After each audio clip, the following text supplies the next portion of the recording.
जैसे कछुआ अपने 6 अंगों को समेट करके सुखपूर्वक बैठता है, भय रहित, ऐसे ही वो सिद्ध महापुरुष 5 ज्ञानेंद्रियों, 1 मन, इन 6 को संपूर्ण संसार के भोगों से हटाकर परमात्मा में स्थित रहता है।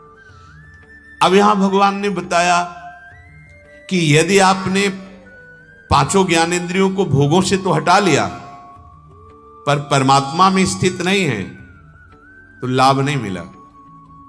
मान लो आप जितेंद्री हैं, मनोनिग्रही हैं, लेकिन भगवत तत्व का ना ज्ञान हुआ है ना प्रेम, तो अभी टिकाऊ स्थिति नहीं है। उसे सच्चा अनुराग या ज्ञान नहीं कहते, क्योंकि यततो ह्रापि कौन्तेय पुरुषस्य विपश्चितः इंद्रियाणि प्रमाथीनि हरन्ति प्रसभं मनः। बहुत जोर की बात है। जो विषयी पुरुष है उनकी तो ये बात ही नहीं, तो सिद्धों की तरफ बात की जा रही है। जिसने अपनी इंद्रियों को जीत लिया है, मन का निग्रह कर लिया है, पर परमात्मा में स्थिति नहीं आई है, तो अभी टिकाऊ बात नहीं है, चाहे 20 वर्ष जितेंद्री रहा हो। ध्यान देने का विषय है उपासक को कितना सावधान रहना है। हे कुंती नंदन, रस बुद्धि भोगों में है, इंद्रियों से भोग नहीं है, तो यत्न करने पर भी विद्वान उपासक की भी प्रमथनशील इंद्रियां संयोग प्राप्त होने पर बलपूर्वक उसे गिरा देंगी। ये ध्यान देने की बात है। इसीलिए जब तक वास्तविक सब में भगवान का दर्शन ना होने लगे, तब तक बिल्कुल अपने को यह न समझे कि मैं जितेंद्रिय हूं, मुझे कोई भ्रष्ट नहीं कर सकता, कभी नहीं। ये भगवान सावधान कर रहे हैं। जब तक रस में स्थिति ना हो जाए, तब तक उपासक के गिरने की पूरी गुंजाइश है, चाहे वो 20 वर्ष से जितेंद्रिय हो चुका हो, 20 वर्ष हो गए जितेंद्रिय है, पर वो गिर जाएगा। अगर वो कहीं संयोग को प्राप्त हुआ, तो भगवान कह रहे इंद्रियाणि मनः प्रसभम हरंती। ये दोनों का स्वभाव है मथन करके इतनी व्याकुलता पैदा कर दे कि फिर गिरी ही जाए। इसी बात को भगवान श्री कृष्ण द्वैपायन व्यास देव जी ने कहा, मात्रा स्वस्रा दुहित्रा वा न विविक्ता सनो भवेत बलवान इंद्रिय ग्रामो विद्वान समपि कर्षति। उपासक को चाहिए कि वो माता बहन और पुत्री के साथ भी एकांत में एक आसन पर ना बैठे। बहुत समय तक एकांत होने पर इंद्रियां ऐसे बलवान हैं, प्रमथन स्वभाव वाली हैं कि वो विद्वान को भी भ्रष्ट कर सकती हैं, औरों की तो बात जाने। इसी पर जैमिनी जी का उदाहरण दिया गया था। उन्होंने तत्काल प्रश्न किया कि गुरुदेव, ये बात तो मेरी समझ में नहीं आई। अन्य किसी माता बहन की तरफ तो, लेकिन अपनी माता बहन बेटी, और आपने लिखा मात्रा स्वस्रा दुहित्रा वा ना विविक्तासनो भवेत, एकांत में बहुत समय तक नहीं रहना चाहिए, नहीं तो बलवान इंद्रिय ग्रामो विद्वान समपि कर्षति। वो भले ज्ञानी विद्वान है, लेकिन इंद्रियां बलात् उसको भ्रष्ट कर देंगी। ये भगवान के अवतार है श्री कृष्ण द्वैपायन व्यास जी। वो प्रसंग कथा में कई बार आ चुका है। इसलिए सारांश में कोई भी शास्त्र आज्ञा का उल्लंघन करेगा तो गिर जाएगा, जब तक भगवत बुद्धि ना हो। मेरे भगवान इस स्वरूप में है, मेरे प्रियालाल इस स्वरूप, वास्तविक अनुभव हो रहा है। स्त्री पुरुष देह का भाव नहीं, मेरे प्रभु। अब कोई नहीं गिरेगा, कोई नहीं गिरा सकता, क्योंकि रस में स्थित है। लेकिन जब तक ऐसा नहीं, तो भगवान कह रहे हैं जो साधक बहुत यत्न पूर्वक विवेक पूर्वक आसक्ति, कामना इनको शासन में ले चुका है, अर्थात इंद्रियों पर विजय प्राप्त कर रहा है, उसको बहुत ध्यान रखना है। शास्त्र जो मना किया गया वो न करे। जो चाहे आपन कल्याणा, सुजस सुमति शुभ गति शुभ नाना, सो पर नारी लीलार गोसाई, तजो चौथ के चंद किनाई, तस्मात् शास्त्रम प्रमाणम थे। ऐसा नहीं कि आप मनमानी आचरण करें। आज्ञा है, चाहे गृहस्थ हो चाहे विरक्त हो, ये भगवद आज्ञा है, ये अनुशासन है, शास्त्र अनुशासन। मात्रा स्वस्रा दुहित्रा वा ना विविक्तासनो भवेद, बलवान इंद्री ग्रामो विद्वान समपि करसति। चाहे जितना कोई विद्वान हो, अगर शास्त्राज्ञा का उल्लंघन करेगा एकांत में ऐसा, तो भ्रष्ट हो जाएगा। जब तक भगवदाकार वृत्ति नहीं हुई, मेरे प्रभु, अब कुछ नहीं बिगड़ने वाला। महाप्रभु चैतन्य देव के पावन चरित्र में पढ़ा, महाप्रभु रो रहे थे एकांत में, हा कृष्ण, हा प्राणनाथ। 2-3 नवयुवती वैश्याएं वहां से निकली, उन्होंने कहा कि इस नवीन सन्यासी को हमारी जैसी नहीं मिली। उनको क्या पता कि साक्षात लक्ष्मी सौंदर्य स्वरूप वैभव वाली विष्णु प्रिया जी, उनका सानिध्य त्याग कर श्री कृष्ण प्रेम में ऐसे।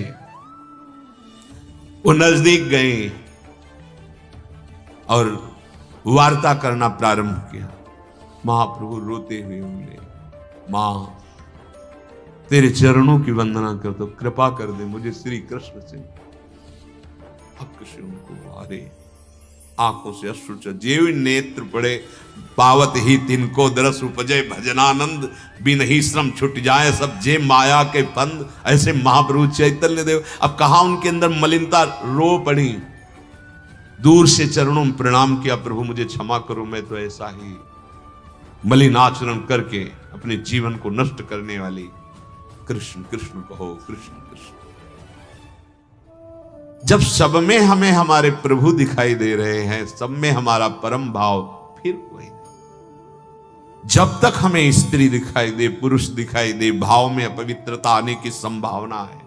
इसीलिए भगवान कह रहे हैं, यततो ह्रापि कौन्तेय पुरुषस्य विपश्चिता। जब तक ये बुद्धि है कि ये भोगा जा सकता है, ऐसी बुद्धि है, तब तक यत्न करते हुए भी विद्वान उपासक की इंद्रियां प्रमथनशील है, सावधान उसे भ्रष्ट कर देंगी। ये तानि सर्वाणि संयम्य, ये तो पहले भी कह चुके कि वो अपनी इंद्रियों को जितेंद्रिय किया हुआ, संयम में लिए हुए। इतना ही नहीं, युक्त आसीत मत्परहा। ये खास बात यहां जो बता रहे हैं भगवान, युक्त आसीत मत्परहा वसे ही यस्येन्द्रियाणि तस्य प्रज्ञा प्रतिष्ठिता। साधक संपूर्ण इंद्रियों को वश में करे, करना ही है, पर मेरे परायण होकर। ये खास बात, भगवान का आश्रय और भगवान का चिंतन चल रहा है, नाम जप कर रहा है, किसी की ताकत नहीं कि भ्रष्ट कर दे। पक्का विश्वास रखना, करो सदा तिनके रखवारी, जिम बालक राखे महतारी।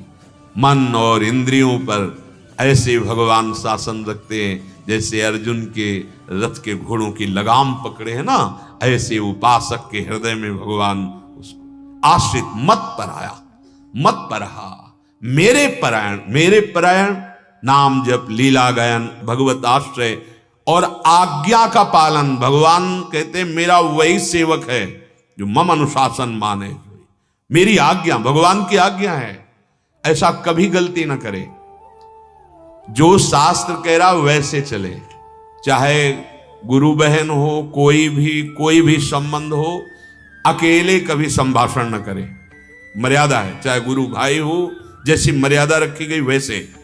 हाँ, हमें अगर कोई संभाषण करना है तो 4 साधक खड़े हुए, अगर हमें संभाषण करना है तो 4 सखियों के साथ हम बात करें। अकेले एकांत स्थान में बहुत कोशिश करने पर भी प्रमथनशील इंद्रिया और प्रमथन स्वभाव वाला मन ये फंसा देगा पक्का पक्का। बहुत सावधानी की आवश्यकता है, बहुत कीमती आपका जीवन है। आप जिस मार्ग में चले हैं अनंत जन्मों की बिगड़ी बन जाएगी, बस संभाल लीजिए। फिर एक स्थिति ऐसी आती है जैसे भुना हुआ अन्न, अब उसमें अंकुरण ही नहीं होता। अब जैसे निर्मल जलाशय प्राप्त होने के बाद फिर कहीं गड्ढों की याद नहीं आती, ऐसे उसके हृदय में विषयों के प्रति तनिक भी सुख बुद्धि नहीं रह जाती। तो आसपास विषय ढेर सारे, क्या फर्क पड़ता है। तानि सर्वाणि संयम्य युक्त आसीत मत्परः।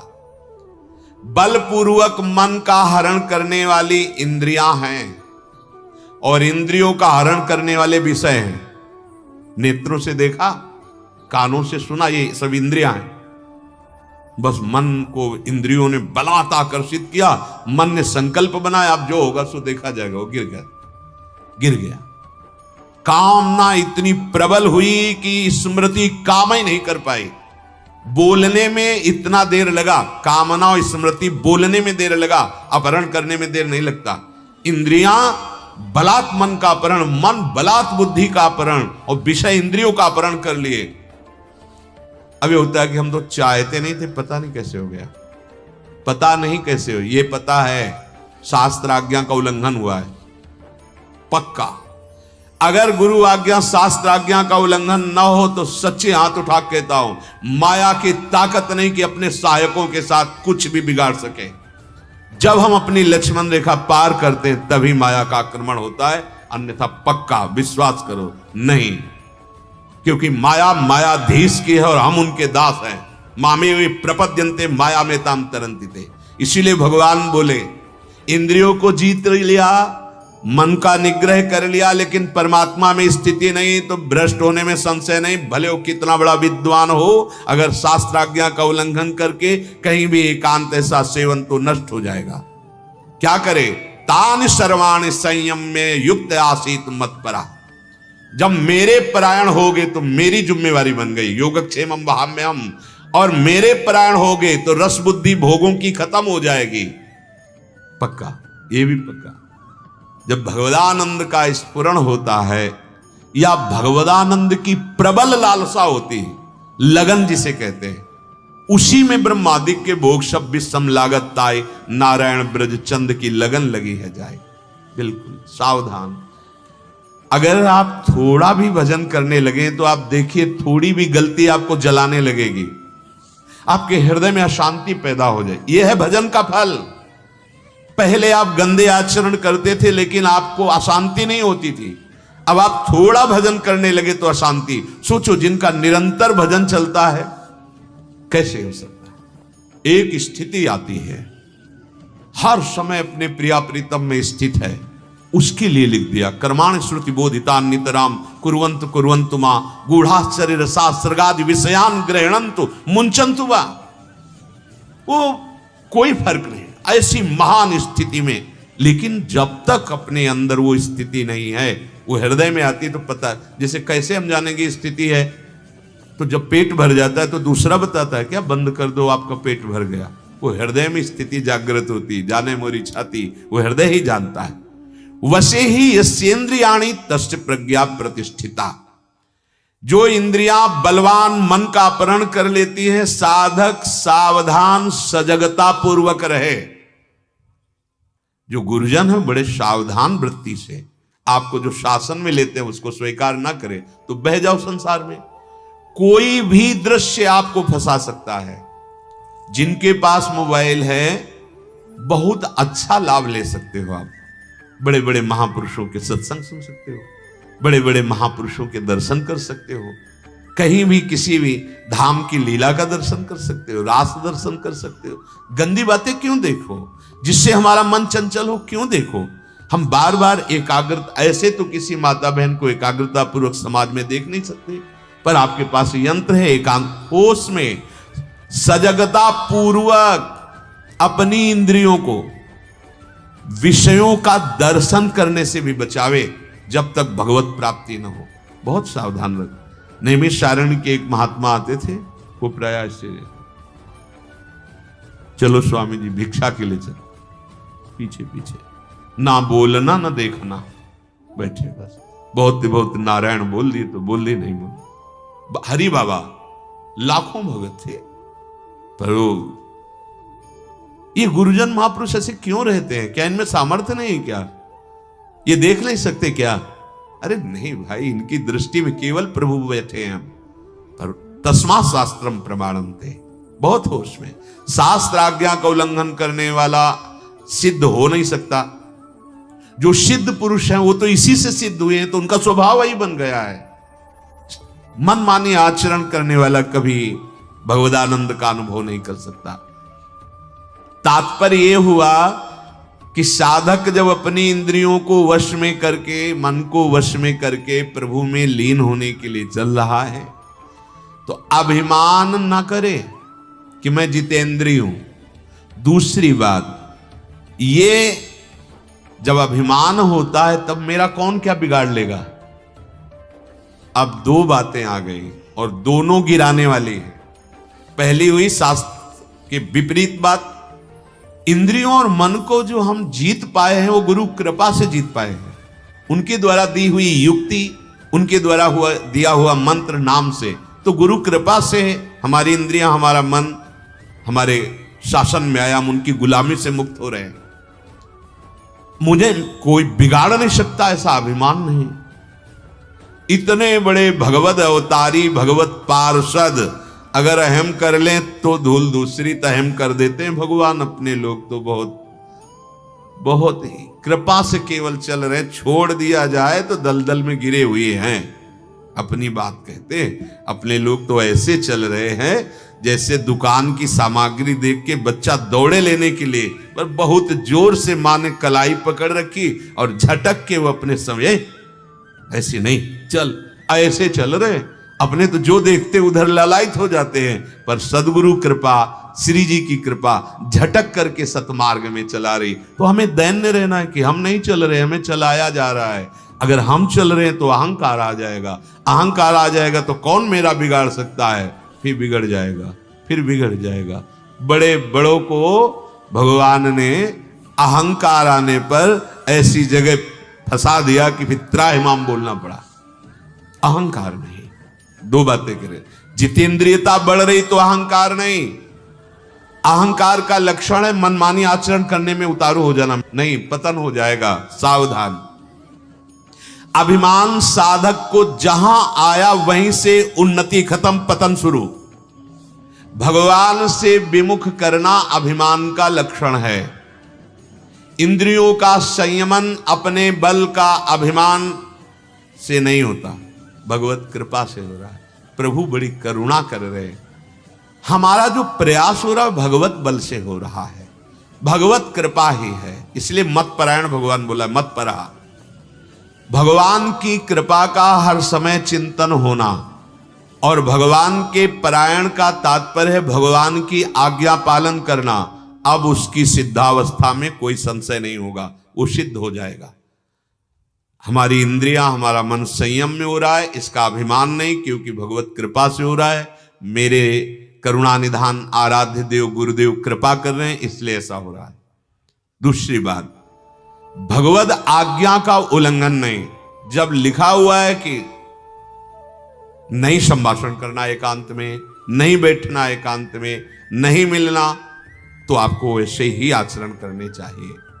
साधन की सिद्धावस्था दो भाव, पहला सब कुछ भगवत कृपा से हो रहा है, अभिमान नहीं। दूसरा मेरे गुरुदेव हरि का जो आदेश है वैसा अक्षरशः जीवन में होना चाहिए। मानव शरीर मिला, बहुत बड़ी हरि की कृपा।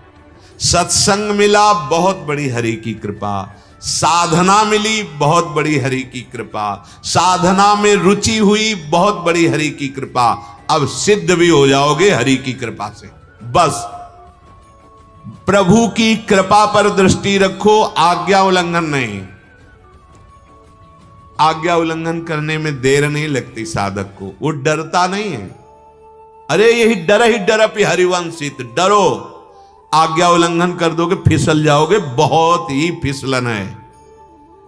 पर साधक जब अपने मन बुद्धि के अनुसार चलता है तो आज्ञा का महत्व नहीं समझ पाता। कहा था ऐसा, लेकिन व्यवहार में तो ऐसा हो करना पड़ेगा ना। अगर आपको व्यवहार करने की आज्ञा दी तो सामर्थ्य भी दी, पक्का समझ लेना। गुरु कृपा कवच तुम्हारे ऊपर लगा रहेगा, जाओ तुम बात करो, देखते हैं कौन बिगाड़ सकता है। नहीं बिगाड़ पाएगा, क्योंकि गुरु कृपा कवच है, आज्ञा हो गई, जाओ। जैसे भगवान आज्ञा करें, लड़, युद्ध कर इनसे, तो भगवान कवच की तरह बैठे रहे। बड़े बड़े दिव्यास्त्र उनकी दृष्टि मात्र से नष्ट हो जाते थे। तो जब गुरु कृपा, हरि कृपा, फिर आपको अगर व्यवहार का आदेश है तो कोई नहीं भ्रष्ट कर सकता। और अगर आपको आज्ञा है परमार्थ में कि व्यवहार शून्य जीवन, तो आप व्यवहार बिल्कुल स्वीकार न कीजिए, नहीं तो आप फिर भ्रष्ट हो जाएंगे। उपासक की प्रधानता आज्ञा पर रहनी चाहिए, पुरुषार्थ आज्ञा की पूर्ति में, ना कि आज्ञा उल्लंघन में। अतः भगवान की विशेष कृपा उसके ऊपर होने लगेगी और वो भगवत परायण हो जाएगा। जो भगवान कह रहे मत परहा, प्रभु के परायण का मतलब केवल केवल प्रभु से अपनापन और उन्हीं में महत्व बुद्धि। प्रभु मेरे हैं, मैं प्रभु का हूं, संसार में कोई मेरा नहीं है और मैं संसार का नहीं हूं। ये आ जाएगा भगवत कृपा से। बोले अगर संसार मेरा कोई नहीं, इसमें मैं किसी का नहीं, तो फिर ये घर गृहस्थी कैसे चलेगी? भगवत भाव, भगवत भाव, उससे और ज्यादा प्रीति, उससे और ज्यादा निर्मलता। जरा सा तुम्हारे घर में कोई विपरीत बोल दिया, लड़ाई कर बैठे, क्या प्यार है? जब प्रीति आएगी, भगवत भाव आएगा तो मुस्कुरा कर टाल दोगे और बढ़िया गृहस्थी का व्यवहार बनेगा। प्रभु ऐसे उपासक के भाव में हर समय बने रहते हैं। ध्यान दीजिए, जिसके हृदय में निश्चय हो गया कि मैं प्रभु का, प्रभु मेरे, मैं संसार का नहीं, संसार में कोई मेरा नहीं, हर समय प्रभु उसके भाव देश में बने रहते हैं। यही अनन्य भजन है। साधक का मैंपन प्रभु में समर्पित हो जाता है। साधन की सफलता भगवत परायणता में है। बड़ी महिमा है जो भगवत परायण साधक हो गए हैं। वशे ही यसेंद्रियाणि तस्य प्रज्ञा प्रतिष्ठिता, वो अपनी इंद्रियों को वश में करने वाला भगवत परायण महापुरुष सिद्ध कहा जाता है। श्री भगवान कह रहे हैं, यदि आज्ञा उल्लंघन करोगे, यदि मेरे परायण नहीं रहोगे, तो ध्यायतो विषयान पुंसः, बहुत ध्यान देने योग्य बात है।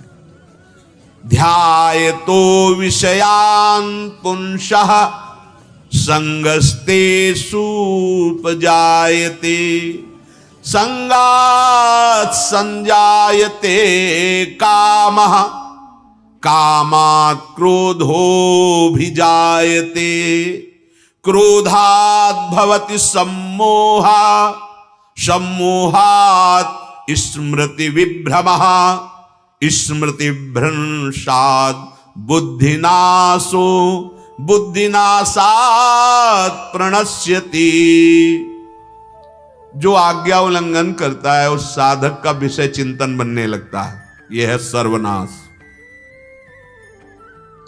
कई बार वर्णन किया है कि साधक का एकांत पवित्र होना चाहिए। समाज तो व्यवहार में सब कोई पवित्र रहने की चेष्टा करेगा, थोड़ी भी हरकत आपकी पकड़ी जाएगी। एकांत आपका पवित्र होना, साधु का एकांत निर्मल होता है, इसलिए उसका व्यवहार भी परम पवित्र होता है। ये कपट होता है कि हम व्यवहार में पवित्रता का कपट करते हैं और एकांत हमारा अपवित्र होता है। बहुत ध्यान देने की बात। समाज में तो आप पवित्र रहोगे ही, एकांत आपका पवित्र होना चाहिए। साधक इस बात को बिल्कुल अक्षरशः जीवन में उतारे। आपका एकांत श्रवण, दर्शन, चिंतन पवित्र होना चाहिए। एकांत में एकदम सजग रहना चाहिए, छूट नहीं देनी चाहिए। अब अपने कमरे में गए, बंद किया कमरा, अब तो हम स्वतंत्र नहीं। देखना उसी समय जिनको तुम शासन में ले रहे हो वो तुम्हें गुलाम बनाने की चेष्टा करेंगे। इंद्रियां, मन, बुद्धि। अगर आप आज्ञा पे नहीं हैं, देखो, प्रारंभ में जो सदगुरुदेव भगवान कृपा करी थी, प्रथम दीक्षा, तो उन्होंने बताया था कि बच्चा, जब तक नींद ना आ जाए तब तक खाली मत रहना। गुरु कृपा से ऐसे सदगुरुदेव भगवान के वचन मिले, प्रबल लालसा से जो भगे थे, तो वैसे ही भगवान ने हाथ पकड़ लिया। बहुत ही निरंतर जप प्रधान जीवन महाराज जी का था। उन्होंने जप में ही लगाया, जब तक नींद ना आवे तब तक हाथ में माला और जपते रहे। कुछ पाठ के क्रम और अधिक जप में लगाया, प्रारंभ से ही जप में, और कहा इस माला से जपने की परिपक्व अवस्था है कि बिना माला के प्रति श्वास में अधिक से अधिक नाम और मंत्र का अभ्यास किया जाए। ये भी बात दिमाग में बैठ। 11 बजे रात्रि तक प्रारंभ में जो दिनचर्या बनी हुई थी, जग करके जप करना, और 2 बजे 2:30 बजे गुरुदेव भगवान को उठा देते थे। उस समय उठने की तो सामर्थ्य नहीं थी, नई अवस्था। उठ, देख, बैठ, भजन का समय, चल बैठ, फौरन बैठाल देते अपने पास। तखत में महाराज जी सोते, जमीन पे पास ही सुलाते। बड़ा माँ का जैसा स्वरूप, दुलार किए तभी। हाँ, बस वहां से बात बैठ गई कि मेरे चिंतन में निरंतर मंत्र रहना चाहिए, नाम जप निरंतर चलना चाहिए, विषय चिंतन के लिए जगह ही ना दी जाए। खास बात है, अगर आप माला में ही केवल अभ्यास करेंगे तो जब माला छोड़ देंगे तो मन कहेगा देखो 11 की बात हुई थी, हो गया, अपना नियम पूरा हो गया, अब चलो। नहीं, इसको 11 तो बाहर से फंसाना ही है माला से, पर अंदर श्वासों की माला में कोई भी श्वास खाली ना जाए। अब जब हम शयन करने के लिए अपनी दिनचर्या पूर्ण करके अकेले कमरे में हुए, तब ध्यान देना, ये अनुभव की बात कहते हैं। इंद्रिय और मन आप पर शासन करेंगे। अब बहुत जोर की लड़ाई है आपकी, क्योंकि एकांत हो। कोई भी चेष्टा भगवत मार्ग के विरुद्ध ना होने पावे शरीर से और ना मन से। ध्यायतो विषयान पुंसः संगस्तेषुपजायते, संगात संजायते कामः, कामात क्रोधो भी जायते। पूरा पूरा परमार्थ नष्ट हो जाएगा।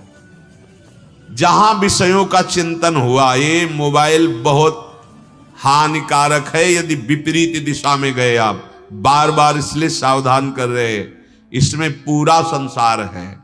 अगर आप सावधान नहीं हैं तो उसमें एक सुविधा तो भजन की है कि आप सत्संग सुन रहे हैं, उसमें बहुत सी ऐसी असुविधाएं हैं जो भजन विरोधी हैं। आप बहुत सावधान। आप यदि एकांत में मनोरंजन में फंस गए तो केवल स्वांग चलेगा भक्ति का। सत्संग इतना प्रभावशाली है कि हमारे जीवन को बदल दे, पर कुसंग इससे कम नहीं है, क्योंकि बहुत जन्मों से हमारा कुसंग में अनुराग रहा है। अब वो कुसंग क्या करेगा, सत्संग की बात का मिटिया मेट कर देगा। इसलिए सबसे प्रार्थना है, चढ़ना बहुत कठिन होता है, फिसल के गिरने में सेकंड लगते हैं। शायद है कोई अच्छा उपासक क्यों एकांत में कुसंग करेगा, पर मोबाइल से कुसंग करने में उसको कोई संकोच नहीं लगे, क्योंकि कोई देख नहीं रहा। तो भाई, ये किसी और के साथ नहीं कर रहे हो, आप हमें धोखा नहीं दे रहे हो, आप अपने को धोखा दे रहे हो। कोई भी विषय बढ़ावे की बात सुनोगे, देखोगे तो ध्यायतो विषयान पुंसः, आपका ध्यान विषयों का बनने लगेगा, चिंतन विषयों का होने लगेगा। अगर चिंतन प्रभु का हो रहा है, सच्ची बात मानना, वो कहीं भी हो, कुछ भी उसका नहीं बिगड़ सकता। तभी कहा है गृहणंतु मुंचन्तु वा, चिंतन अनन्यस चिंतयन्तु माम। यही सिद्ध पुरुष का स्वरूप होता है। कोई भी चेष्टाएं हो रही, उसका चिंतन भगवदाकार, अब कुछ नहीं बिगड़ने वाला। तो क्या उससे भी पापाचरण होता है क्या? नहीं, पापाचरण अहंकार से होता है। अहंकार तो न जाने कहां लीन हो गया परम सत्य में। अब वो केवल यंत्रवत चेष्टाएं हो रही हैं, विषयों का चिंतन न होने पाए। भाई, खास बात भगवान यहां वर्णन कर रहे हैं। अगर विषयों का चिंतन हुआ तो उन विषयों का संग अंदर से जो हो रहा चिंतन में, अब वो राग पैदा कर देगी। कोई भी भोग किसी भी इंद्री का तभी आपको व्याकुल करता है जब पहले वो सब चिंतन में हो जाता है। आज ये चीज खाई जाए, वो चीज आएगी चिंतन में, उसका स्वाद आएगा, खाने की प्रक्रिया आएगी, अब मन में संकल्प बन गया। यहां सावधान रहना है। जिस समय आपका मन विषय चिंतन किसी भी विषय में, उसी समय उसको डिलीट करो। राधा राधा राधा राधा राधा राधा राधा राधा, वो कहेगा चुप रहो, देखो हम कितनी बढ़िया चीज भेज रहे हैं आपके सामने से, देखो इसका मनन करो। बस आपको उसकी सुनने नहीं लगी, राधा राधा राधा, वो जलेगा, वो आपको परास्त करना चाहेगा। राधा राधा राधा राधा राधा, बच गए। आया था वेग, जीत गए। यम ही न व्यथ्यन्ते ते पुरुषम पुरुषर्षभ, जो ऐसी व्यथा से व्यथित नहीं हुआ वो श्रेष्ठ महापुरुष, वो अमृत पद का अधिकारी हो जाता है। ध्यान दीजिए, एकांत में या कहीं भी विषय चिंतन ना होने पाए। कोई भी विषय में तभी परास्त करता है, लुभायमान करता है, जब उसका चिंतन हो जाता है। चिंतन से बच जाओ तो सामर्थ्य नहीं विषय की कि गिरा दे आपको। पहले चिंतन, जहां चिंतन जाना चाहिए, आज तो जुवत तेरो बदल आनंद भर्यो, वहां आनंद। ऐसे ही हर इंद्री का विषय आप देख लेना, पहले चिंतन। अब उपासक गाढ़ चिंतन में जहां डूबा, फट से संकल्प बना मन में, संकल्प बन गया। अब हिम्मत नहीं तुम्हारी कि तुम रोक सको, संकल्प नहीं बनने देना। स्फुरणा हुई, रोको उसी स्फुरणा से। कैसे? राधा राधा राधा, मन में नहीं, ऊपर से शुरू करो, जबान से, क्योंकि मन तो संकल्प बनाने के लिए तैयार हो गया। ये सब युद्ध की बात कर रहे हैं, अपने हृदय की बात कह रहे हैं। इसके जीतने का उपाय है यही। ये कहेगा मत बोलो राधा इस समय, पक्का इतना उसको बुरा लगेगा, वो बार बार आपके सामने। जैसे देखना, आप जब किसी विषय चिंतन में हो तो कभी भगवत चिंतन में ऐसे नहीं डूबे होगे जैसा उसमें डुबाएगा। पूरा स्वाद पूरा सामने। कहां हो? मतलब इतना एकाग्र थे आप उस विषय चिंतन में। ये बस साधक सावधान, ये मन और इंद्रियों के जाल हैं, बहुत सावधान। जीवन में यदि कभी कोई गलती हुई है, उसका संस्कार पूरा मन छुपाए हुए रखा है। वो उसका वो अग्नेय बाण है, आग्नेय अस्त्र, कि जहां आप भजन में तन्मय हो गए वो छोड़ेगा आग्नेय अस्त्र। ये अब वो भजन गया, चिंतन चिंतन न होने पावे, बस उसी समय रोको। यद्यपि कलयुग का एक महान प्रताप रखा गया है कि मानसिक चिंतन में यदि पाप हो जाए तो दंड नहीं मिलेगा, पर इतनी पवित्रता नहीं है कि आप रुक पाओ। संकल्प बन जाएगा, संकल्प बन गया तो फिर भ्रष्ट होने में देर नहीं लगेगी। बहुत सावधानी का विषय। ध्याये तो विषयान पुंसा, इसीलिए हर समय हमें नाम जप करना है। हर समय इसकी पूरी व्याख्या आगे होगी। अपने को यह ध्यान रखना है, खास बात, जहां हमारी इंद्रियां और मन किसी भी विषय के, अगर हिम्मत हो तो एक बात और कर लो। जैसे मन ने मांगा कि आज हमें समोसा चाहिए, और अगर आपके भजन बल से चूंकि इच्छा हुई थी, वो आ सकता है, बिना मांगे आ सकता है। अगर आ जाए तो आपको नहीं खाना है, पक्का नहीं खाना है। ऐसा कर सकते हो तो मतलब गुलामी से मुक्त हो रहे हो, आजाद हो रहे हो आप। पर बड़ा कठिन है, और खुश हो गए कि हम सिद्ध हो रहे हैं। हम जो चाहते हैं वो आ जाता है। नहीं, ये गुरुजनों की बताई हुई बात कह रहे हैं कि आपके मन ने चाहा और वो विषय अनमांगे आ गया, तो आप हर्षित मत होना। आप हर्षित मत होना कि हम तो बहुत ऊंचाई पर चढ़ रहे हैं। ये आपकी ऊंचाई पे चढ़ने के लिए फिसलन डाली गई है। उस चीज को तो खाओ मती। आज क्या बनेगा, ये मन बहुत हर्षित हुआ ना, अब वो नहीं लेना, परोसा जा रहा नहीं, आज ये नहीं, हाँ प्रसाद रूप इतना नहीं। लेकिन ऐसा नहीं होता, आज और कुछ नहीं, वही जो हमारे मन ने चाहा है, बस इस पर देखना है। ये हम हर इंद्री के विषय को कह रहे हैं। अगर हमारी इंद्री और मन ने हमारे लिए जाल रचा चिंतन करके किसी भी भोग विषय का, और अगर वो हमें प्राप्त हो रहा है तो हमें नहीं भोगना है, चाहे वो पवित्र भोग ही क्यों ना हो। तो आप मन बुद्धि चित्त अहम अंतःकरण चारों को पवित्र करने में समर्थ हो जाएंगे। आप इंद्रियों के गुलाम नहीं, इंद्रियां आपके अधीन हो जाएंगी। भगवान नाम जप और सत्संग से प्राप्त युक्तियों के द्वारा, बहुत मन चंचल है, बहुत इंद्रियां चंचल हैं, पर गुरु जी के द्वारा दी हुई युक्ति से ये नहीं निकल सकते, ये नहीं भाग पाएंगे। अपने अगर अहम आ गए तो इनकी युक्ति से आप नहीं बच पाएंगे, बड़े बड़ों को फिसला देते। इसीलिए कहा चाहे शिव विरंच सम होई, बिनु गुरु भवनिधि तरह न कोई। नाम जप करो, भगवद आश्रित रहो, जो सत्संग सुनो उसका खूब मनन करो। जीवन बहुत थोड़ा है, कब तुम्हारी आखिरी श्वास हो जाए इसका पता नहीं है, इसलिए हर श्वास में राधा राधा राधा शेष चर्चा आगे। श्री राधा वल्लभ। राधे राधे जी, श्री हरिवंश। तो हमें पूरी उम्मीद है आप लोगों को महाराज जी की ये वीडियो बहुत ही ज़्यादा पसंद आई होगी और आप लोगों को आपके भक्ति पथ पर आगे बढ़ने में बहुत ही ज़्यादा सहायता मिलेगी। अगर आप लोगों के मन में कोई भी प्रश्न हो तो आप लोग हमें नीचे कमेंट्स में ज़रूर लिख सकते हो, हम लोग उसके बारे में भी महाराज जी की नई वीडियो अपलोड कर देंगे, जिससे आप लोगों को आपके भक्ति पथ में बहुत ही ज़्यादा सहायता मिले, आप लोगों को भगवान श्री कृष्ण और श्री राधा रानी जी का प्रेम प्राप्त हो। तब तक के लिए राधे राधे, श्री हरिवंश।